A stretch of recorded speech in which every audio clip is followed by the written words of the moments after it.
तो लूप में आज हम डिस्कशन करना चाहेंगे सीरीज 1 से लेके n तक। हमने लास्ट टाइम जितनी भी सीरीज बनाई वो 1 से लेके 5 तक थी। तो 1 से लेके 5 तक की सीरीज में कुछ ऐसे बना रहा था। मैं एक इंटीजर i ले रहा था 1 और मैं कह रहा था कि जब तक i लेस इक्वल टू 5 हो तब तक लूप चलना चाहिए। तो कुछ हम इस तरह से डिजाइन किया करते थे, प्रिंट एफ देन %d और थोड़ा सा गैप देने के लिए हम /t दे रहे थे 6 स्पेसेस के लिए और i। अब अगर आपको 6 स्पेसेस ना देना हो, केवल 2 स्पेसेस देने हो तो उसके इसमें /t की जरूरत नहीं है, आप मैनुअली 2 स्पेस दीजिए। और i equal to i plus 1। अब i equal to i plus 1 को हम कई तरह से लिख सकते हैं, जैसे i प्लस प्लस या प्लस प्लस i। तो जैसा आप लिखना चाहें लिख सकते हैं। अच्छा, अब हम इसी को इम्प्रूव करना चाहेंगे। हम यहाँ पे चाहेंगे कि हम इसको n तक परफॉर्म करें, तो मतलब वो कि हमें एक वेरिएबल n भी चाहिए। तो हमने एक वेरिएबल और इंट्रोड्यूस कर दिया n। तो यहाँ पर फिर से अब हमें इंटीजर लिखने की जरूरत नहीं है। अब हम यूजर से एक नंबर पूछ लेते हैं, print f enter number of terms to print.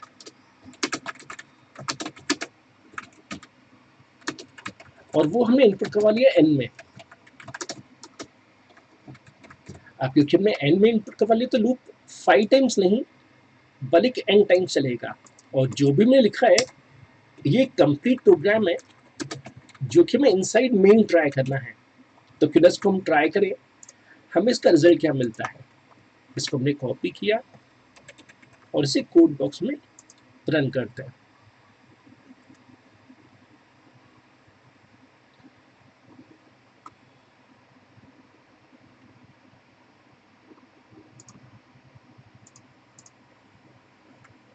हमें मेन प्रोग्राम यहाँ इंट्रोड्यूस करना होगा।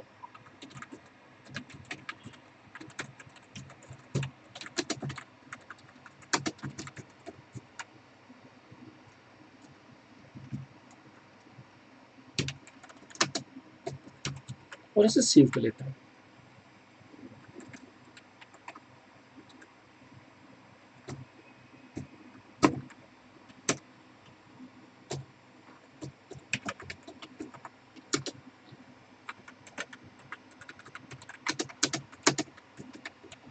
इसे कंपाइल कर लिया जाए।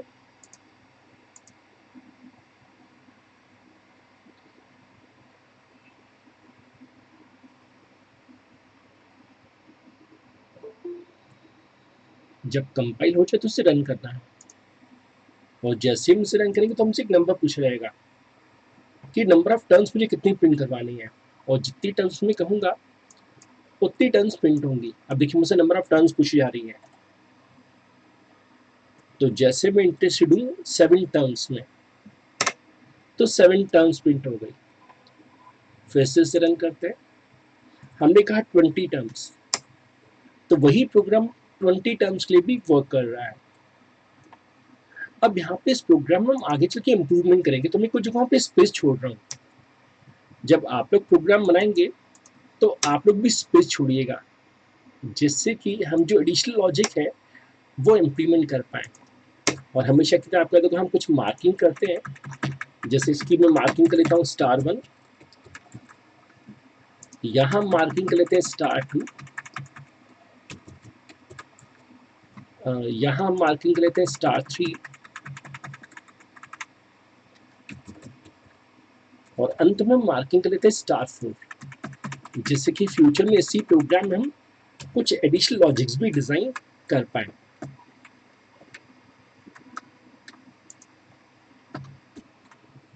अब दोस्तों हम चाहेंगे finding sum and product of series from 1 to n। हमने अभी जो प्रोग्राम बनाया था उस प्रोग्राम में हम कुछ ऐसा चेंज करें कि हम सीरीज का सम भी निकाल पाए और प्रोडक्ट भी निकाल पाए। तो पहले हम लॉजिक समझेंगे कैसे से अचीव करना है।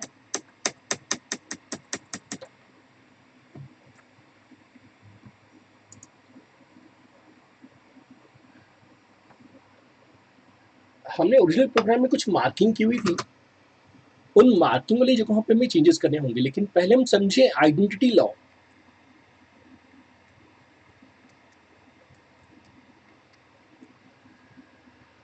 फॉर प्लस, ऐसे आइडेंटिटी वैल्यू फॉर प्रोडक्ट, जब भी हमें आपस में ऐड करना हो तो आइडेंटिटी वैल्यू को रखा जाता है 0, क्योंकि 0 से अगर आप किसी नंबर को ऐड करेंगे तो वापस वही नंबर आ जाएगा।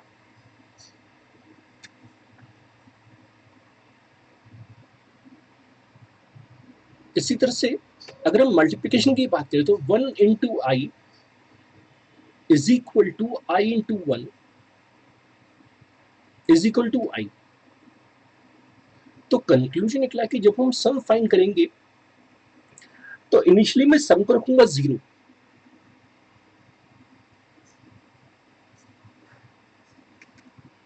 हम एक वेरिएबल डिफाइन करेंगे इंटीजर सम इक्वल टू 0।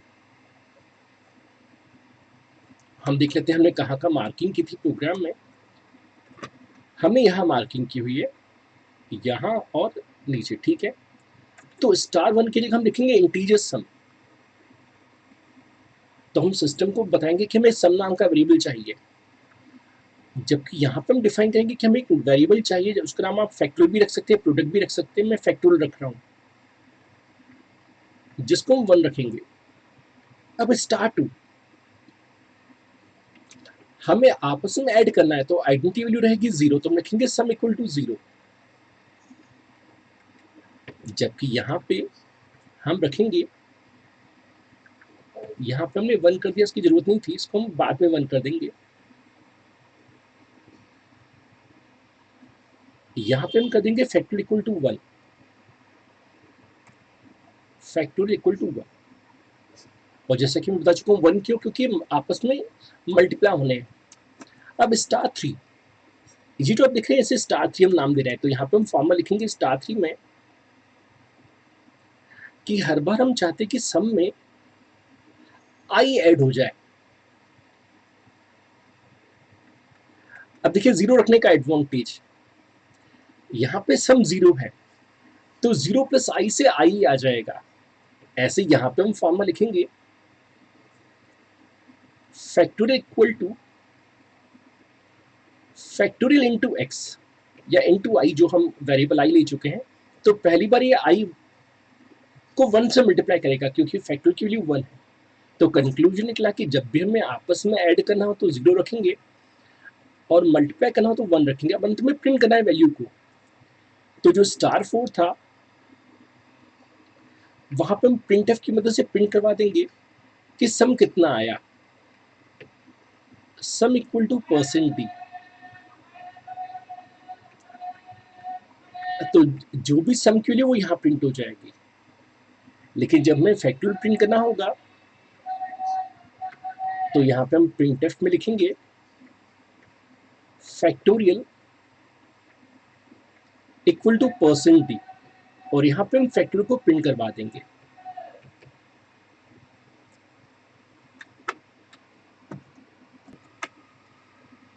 तो हम चाहेंगे कि अब हम पहले ही प्रोग्राम में कुछ इम्प्रूवमेंट करें और हम सीरीज के साथ साथ सम भी फाइंड कर पाए और प्रोडक्ट भी फाइंड कर पाए। यहाँ पर हमने आइडेंटिटी वैल्यू के कंसेप्ट का यूज किया है। जब भी हम नंबर को आपस में ऐड करना चाहे तो हमें इनिशियली आइडेंटिटी वैल्यू रखनी चाहिए 0, और जब भी नंबर्स को आपस में मल्टीप्लाई करना हो तो आइडेंटिटी वैल्यू 1 रखते हैं। तो हमारा जो ओरिजिनल प्रोग्राम था उसी को हम सेव एज कर लेते हैं नए नाम से, जिस इसको मैं नाम दे रहा हूँ series 1 to n along with sum of series, कि सीरीज का सम भी फाइंड करना है। बस आपको जो जो हमने इम्प्रूवमेंट सिखा है वो इम्प्रूवमेंट आप यहाँ पे इंट्रोड्यूस कर दीजिए। एक तो हमने सम इंट्रोड्यूस किया, यहाँ sum equal to 0,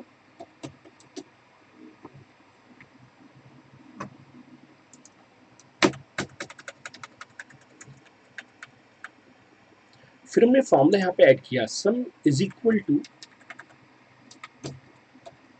some plus i, और अंत में हमें कुछ प्रिंट भी करवाना है, तो उसको हम यहाँ से कॉपी कर लेते हैं। अब इस प्रोग्राम को हम सेव कर लेते हैं, कंपाइल कर लेते हैं,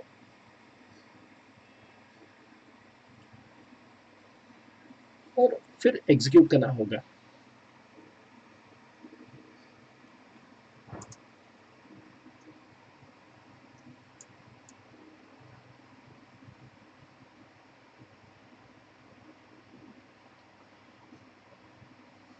हमसे पूछा गया नंबर ऑफ टर्म्स, तो हमने कहा 10 टर्म्स। तो सिस्टम कह रहा है कि 1 से लेके 10 टर्म, ये 10 टर्म्स है और इनका जो सम है वो 55 आएगा। फिर से रन करते हैं। अब की बार हम कोई 5 टर्म्स कह रहे हैं, तो सिस्टम कह रहा है कि 5 टर्म्स का जो सम है वो 15 आएगा, क्योंकि 1 + 2 3 होता है, 3 + 3 6, 6 + 4 10 और 10 + 5 15। अब देखिए इसी प्रोग्राम को हमें फिर से एक बार सेव करना है, तो इस प्रोग्राम को हम फिर से एक बार सेव कर लेते हैं थर्ड नाम से, जिसमें हम फैक्टोरियल भी फाइंड कर रहे हैं, फाइंडिंग प्रोडक्ट ऑफ सीरीज। नाम चेंज कर सकते हैं, वही चाहे तो वही नाम भी रख सकते हो, उससे फर्क नहीं पड़ता है, लेकिन वेरिएबल शुड बी मीनिंगफुल। तो यहाँ पे हमें फैक्टर इक्वल टू 1 चाहिए, तो हमने फैक्टर इक्वल टू 1 कर दिया। ऐसे ही यहाँ पे फॉर्मूला अप्लाई करना है। जब भी लेफ्ट हैंड साइड और राइट हैंड साइड पे सेम वेरिएबल हो तो हम शॉर्ट में भी लिख सकते हैं, तो इसको मैं शॉर्ट में भी लिख सकता था, fact into equal to i. तो सिस्टम से मैं कह रहा हूँ कि इसी वेरिएबल से इसी को मल्टीप्लाई करके फिर इसी में असाइन करना है, और लास्ट में हमें फैक्टर को प्रिंट करना है। तो यहाँ पे अब सम की जगह फैक्टर प्रिंट होगा। इसे कंपाइल करते हैं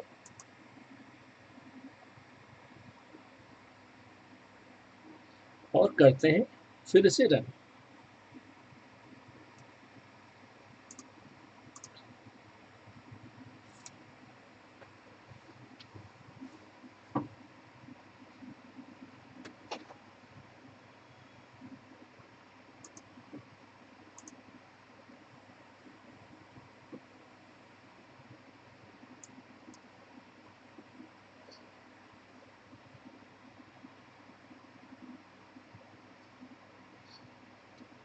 हमसे पूछा है नंबर ऑफ टर्म्स ना, हमने कहा जैसे 5, तो मुझे पता है कि 5 का फैक्टर 120 होता है।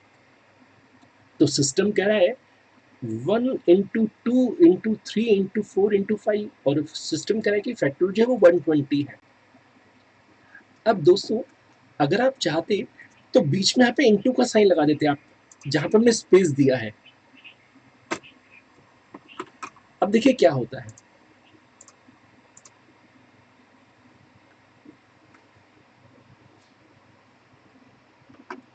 मैंने अपने दोस्तों को कल एक लिंक भेजा था,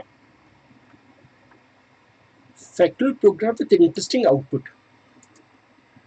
अगर आपने इस वीडियो को देखा हुआ हो तो आप इस प्रोग्राम में इंप्रूवमेंट समझ पाएंगे। इसे रन करते हैं।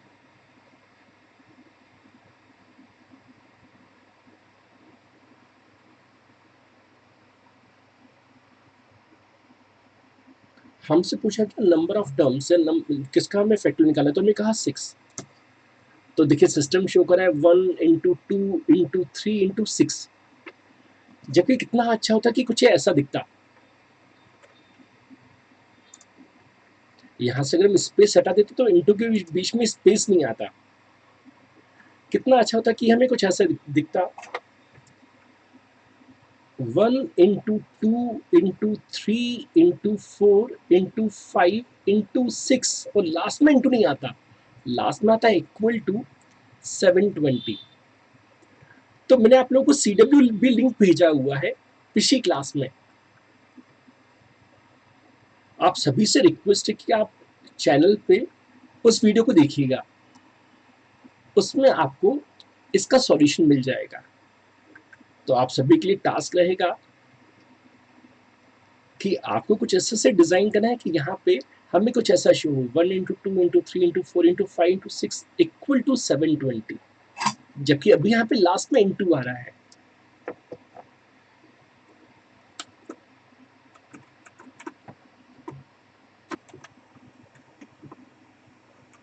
अभी हमने सम का प्रोग्राम अलग और फैक्टर का प्रोग्राम अलग बनाया था, लेकिन हम चाहें तो एक ही प्रोग्राम में दोनों लॉजिक्स को ऐड किया जा सकता है, जिससे कि एक ही प्रोग्राम में सम और फैक्टोरियल फाइंड हो जाए।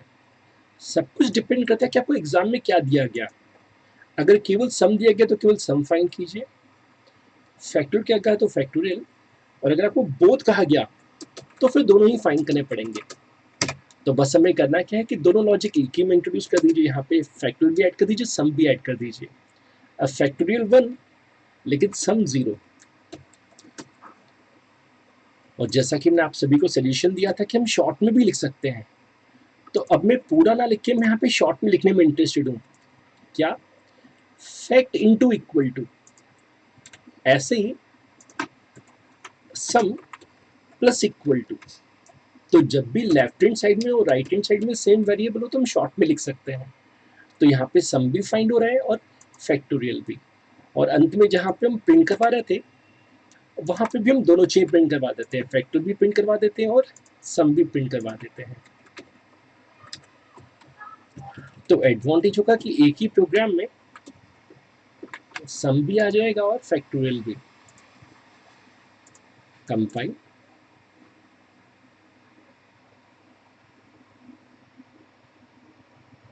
और एक बार कंपाइल हो जाए तो इसे हम रन करके भी देख सकते हैं।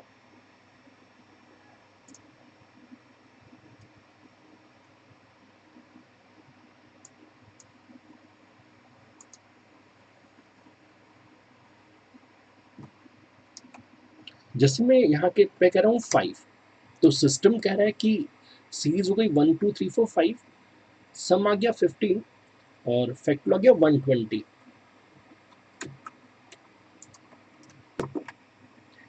तो अब हम डिजाइन करना चाहेंगे एग्जीक्यूशन टेबल कि हमारे इस लूप में कैसे वर्क किया। समझाने के लिए मैं मान के चल रहा हूँ कि यूजर ने नंबर इनपुट किया 4, तो n की वैल्यू 4 है। अब i की इनिशियल वैल्यू 1 है, सम इनिशियली 0 है, फैक्टोरियल 1 है। अब क्योंकि लूप को हमने 1 से लेके 4 तक चलने के लिए कहा था, तो लूप 1 से लेके 4 तक चलेगा, लेकिन जैसे ही 5 पे पहुंचेगा तो रुक जाएगा। हमने कंडीशन दी थी कि i should be less than equal to n, तो जब तक हम या तो 4 से छोटे या 4 के बराबर है तब तक चलता रहेगा।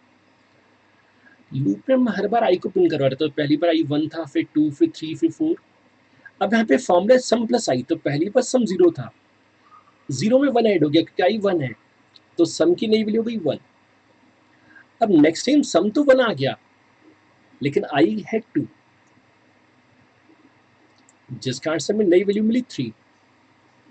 अब सम तो हो गया 3, लेकिन i भी 3 हो चुका है, जिस कारण से हमें वैल्यू मिलेगी 6।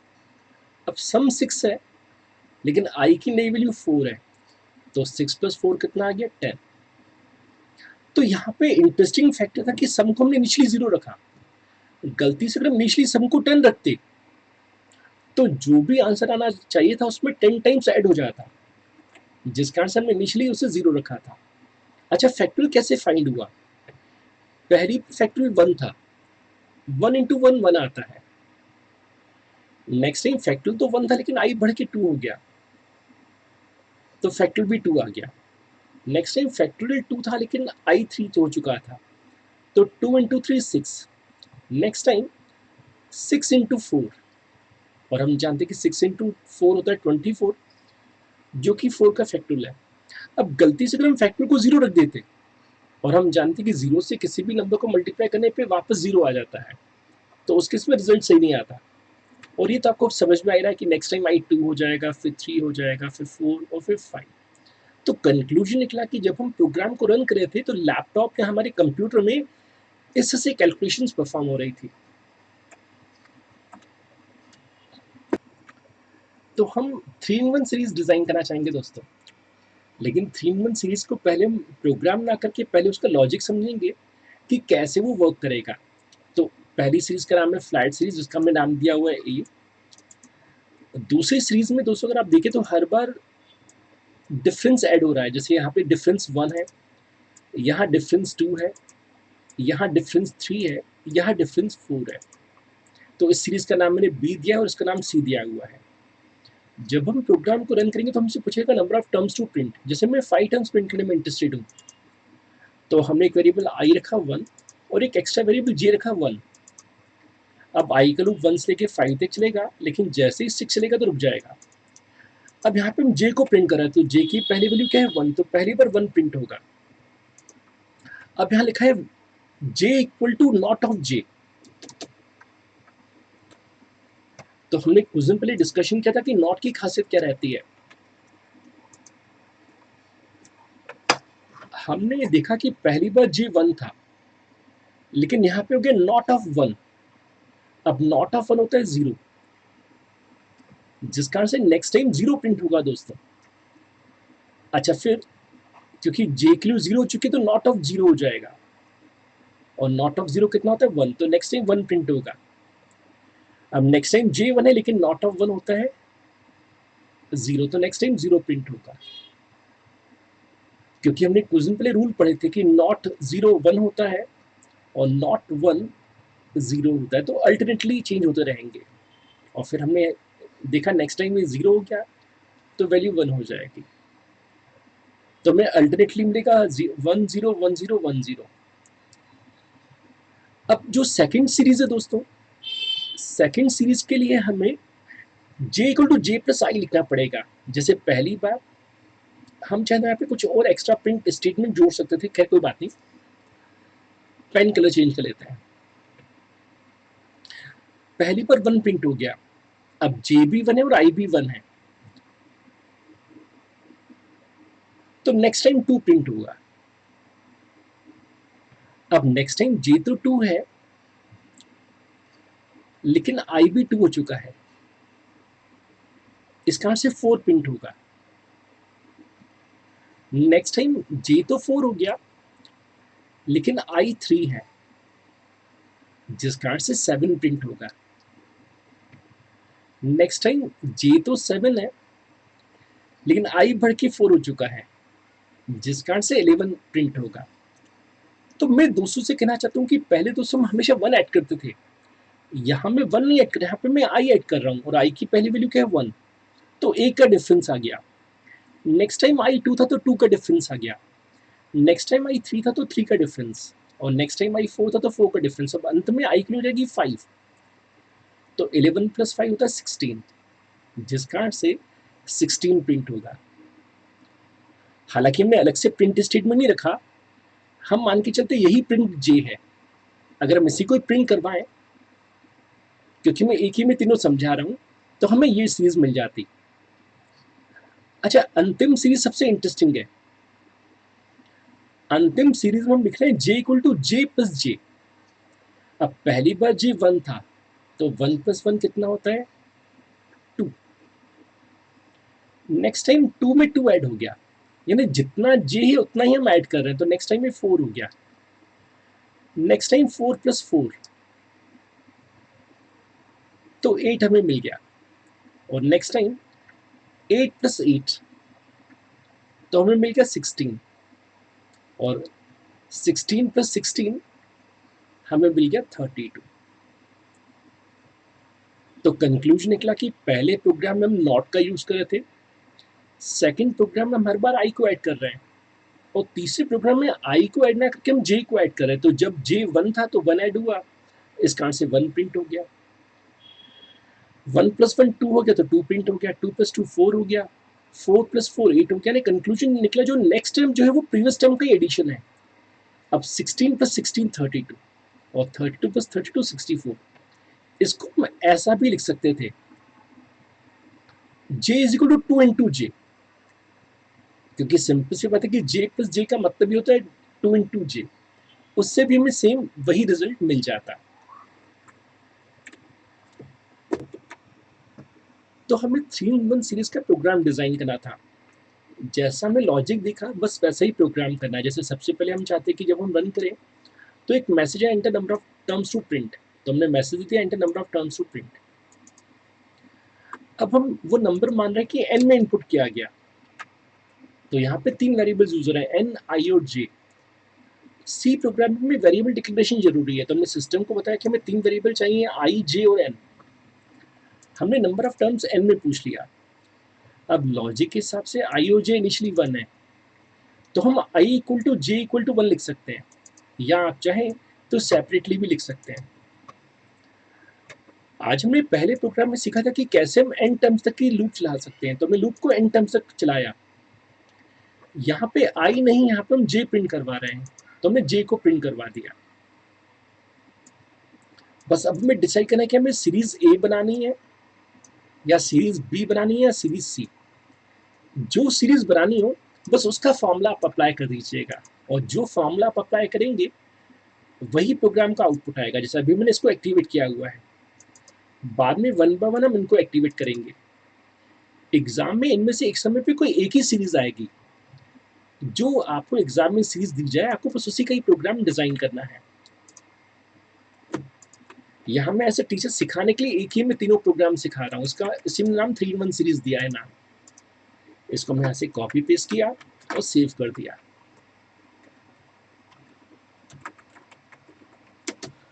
3-in-1 series .cpp। इसे कंपाइल कर लेते हैं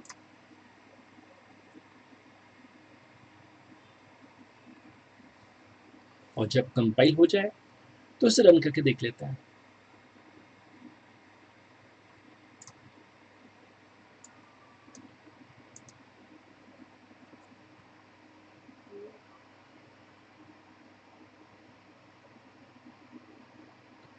मुझसे नंबर ऑफ टर्म्स पूछ गई, तो मैंने कहा 5 टर्म्स। यहाँ पे कुछ काउंटर की मिस्टेक हो गई। जैसा कि हम सभी जानते हैं कि हमने लॉजिक में बनाया था आई इक्वल टू आई प्लस 1। अब लॉजिक में तो आई इक्वल टू आई प्लस 1 है, लेकिन यहाँ मैं लिखना ही भूल गया हूँ। तो आप सभी से रिक्वेस्ट है कि आप यहाँ पे इम्प्रूवमेंट कर लीजिए आई इक्वल टू आई प्लस 1। और इससे फायदा ही हुआ। हमारे किसी फ्रेंड के मन में सवाल था कि सर काउंटर का रियल लाइफ में यूज कैसे होता है, तो समझ में आ गया कि काउंटर देना जब मैं भूल गया तो हमारा वो एक इन्फिनिट लूप बन गया। जबकि हर लूप में 3 चीजें आती हैं, इनिशियल वैल्यू, कंडीशन और काउंटर। तो क्योंकि काउंटर नहीं था तो हमें गलत आंसर मिल रहा था। तो प्लीज आप सभी यहाँ इंप्रूवमेंट कर लीजिए, काउंटर इंट्रोड्यूस कर दीजिए। वापस इसको भी हम यहाँ करेक्ट करते हैं, आई इक्वल टू आई प्लस 1। फिर से इसे सेव करते हैं और कंपाइल करते हैं।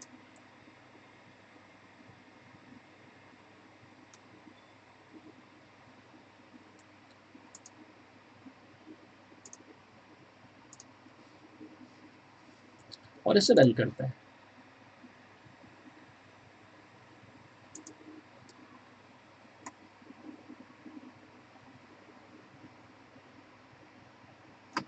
हमसे नंबर ऑफ टर्म्स पूछी जा रही है, तो हमने कहा नंबर ऑफ टर्म्स हमें 5 चाहिए। तो देखिए हमें मिल रहा है 1010। अब यहाँ पे मैंने स्लैश टी लगा के रखा है, क्योंकि मैंने स्लैश टी का यूज किया इसलिए गैप ज्यादा आ रहा है। अच्छा, मुझे सेकेंड सीरीज बनानी है, तो मैं इसको डीएक्टिवेट कर देता हूँ और सेकेंड फॉर्मूले को एक्टिवेट कर देता हूँ। अब यहाँ पे जे में हर बार आई ऐड होगा, तो आई की वैल्यू होगी 1, फिर 2, फिर 3, फिर 4, फिर 5, तो ऐड होता जाएगा। इसे कंपाइल कर लेते हैं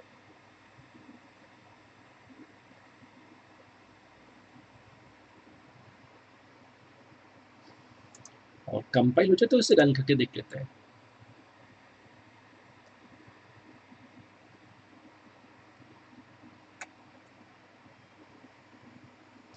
हमसे नंबर ऑफ टर्म्स पूछी जा रही है, तो हमने कहा जैसे 10 टर्म्स। तो देखिए पहले 1 ऐड हुआ तो 2 बन गया, फिर 2 ऐड हुआ, 3 ऐड हुआ, फिर 4, 5 ऐड हो चुका है, यहाँ पे 6 ऐड हो चुका है, 7, 8, 9 ऐड हो चुका है और यहाँ पे 10 ऐड हो चुका है। तो हमें टोटली 10 टर्म्स मिल गई। और अंत में हम इसको भी डीएक्टिवेट कर देते हैं और j equal to j plus j को एक्टिवेट कर देते हैं। फिर से कंपाइल करते हैं प्रोग्राम को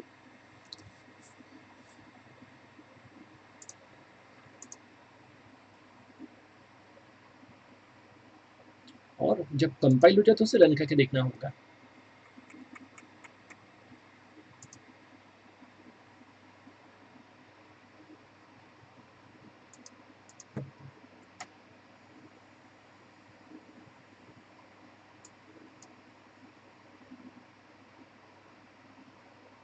तो हमने नंबर ऑफ टर्म्स कही 7, तो 1 2 4 8 16 32 64, तो हमें TCCs भी मिल गई है। अब आप लोगों से मैं क्या उम्मीद कर रहा हूँ, design flow chart of above code.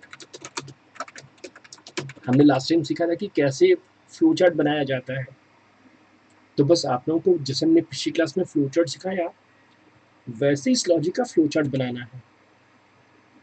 और फाइनली हमें अपने दोस्तों को कुछ कैंपस क्वेश्चन देने हैं बेस्ड ऑन वाइल। तो आज का हमारा फाइनल टॉपिक है CQ based on while loop, जिनको आपको मेन के अंदर ट्राई करना है, ट्राई इनसाइड मेन फंक्शन। अच्छा, कुछ में इनफाइनाइट लूप भी आएगा, कुछ में एरर भी आएगा और कुछ वर्क भी कर जाएंगे।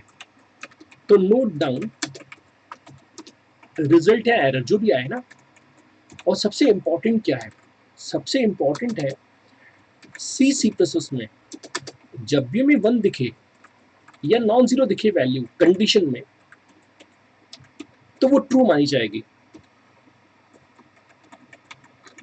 जैसे कि हमने इफ में देखा था, और जीरो अगर मिले तो उसे फॉल्स पढ़ेंगे।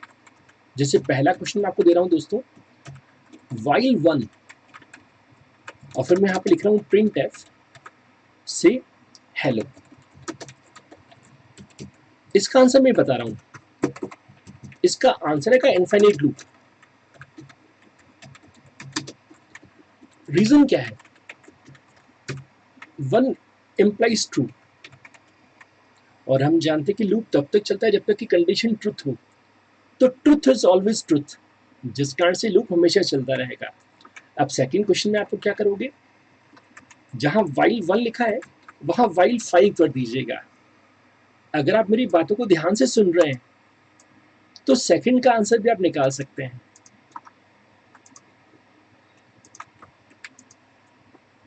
जैसे यहाँ पे हमने से हाई कर दिया, कुछ भी लिख सकते हैं, नॉट कंपल्सरी का पहले या हाई लिखें। अब कैंपस क्वेश्चन थर्ड में आपको क्या ट्राई करेंगे, आप लिखेंगे वाइल नॉट 1। हमने नॉट का आपको कंसेप्ट सिखाया था, और यहाँ पे कुछ मैसेज दे दीजिएगा और देखिएगा कि क्या रिजल्ट मिलता है। कैंपस क्वेश्चन 4 में सब कुछ वैसे ही रहेगा, बस आप लिखेंगे वाइल नॉट 0, और फिर जो भी प्रिंट करवाना चाहे आप प्रिंट करवा के देखिएगा और देखिएगा कि रिजल्ट क्या मिलता है। कैंपस क्वेश्चन नंबर 5, हम एक इंटीजर आई इक्वल टू 1 रखेंगे, लिखेंगे while i plus plus less than equal to 5। Now this is very important question, ये कैंपस में भी आपको हेल्प करेगा। %d कॉमा i,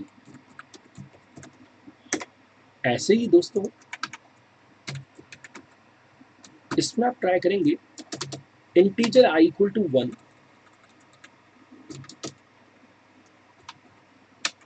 और यहां पे आप ट्राई करेंगे while plus plus i less than equal to 5। हमने कुछ दिन पहले इंक्रीमेंट डिक्रीमेंट ऑपरेटर्स पढ़े थे, उनका हम यहाँ पे यूज कर रहे हैं। नेक्स्ट क्वेश्चन में आप कुछ ऐसा ट्राई करेंगे, इंटीजर c इक्वल टू 0, लिखेंगे while c plus plus less than equal to 256, less than 256, और लिखेंगे आप print F %c equal to %d। जब तक आप इन क्वेश्चंस को घर में ट्राई नहीं करेंगे तब तक आपको एग्जैक्टली नॉलेज नहीं मिल पाएगी कि क्या इनका आउटपुट आएगा। अच्छा, मैं चाहता हूँ कि इन्हीं में आप कुछ और कॉम्बिनेशंस ट्राई करें। जैसे घर में जब आप जाएंगे तो 2 बार स्लैश ऐसे ट्राई कीजिएगा, ऐसे 3 बार भी ट्राई कीजिएगा। यहाँ पे क्योंकि जगह की कमी है, इसका आंसर रिक्वेस्ट है कि पहले आप 1 बार इसे ट्राई कीजिएगा, फिर 2 बार और फिर 3 बार। अब एक अंतिम क्वेश्चन आपको और दे दिया जाए, CQ8 int i equal to 1 while I plus plus less than equal to 10, if I percent 2 exactly equal to 0, तो कंटिन्यू, नहीं तो फिर प्रिंट आई। अगेन ये प्रोग्राम जब तक आप घर में रन नहीं करेंगे तब तक आपको आइडिया नहीं रहेगा कि क्या ऑपरेशन परफॉर्म हो रहा है। Campus question number 9, campus question number 9 same है, सेम एज CQ8, बस जहां पे कंटिन्यू लिखा है वहां पे कंटिन्यू की जगह ब्रेक ट्राई कीजिएगा। If I percent 2 exactly equal 0, तो ब्रेक। तो एक जगह टीचर ने कंटिन्यू का यूज किया है और एक जगह ब्रेक का यूज किया है।